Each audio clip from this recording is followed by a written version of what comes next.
Wagi Bakamo, double gold from our golden boy. Dalawang gintong medalya ang naipanalo ng Pinoy gymnast na si Carlos Yulo sa 2024 Paris Olympics. Nakuha niya ang mga yan sa finals ng floor exercises at sa men's vault.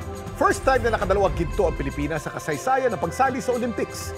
3 na ang gintong medalya ng Pilipinas, 2 kay Yulo at isa naman ang kay Heidelin Diaz na nakuha niya sa weightlifting noong Tokyo 2020 Olympics. Ang saya, nakaka-proud. Alam mo, gusto ko maiyak.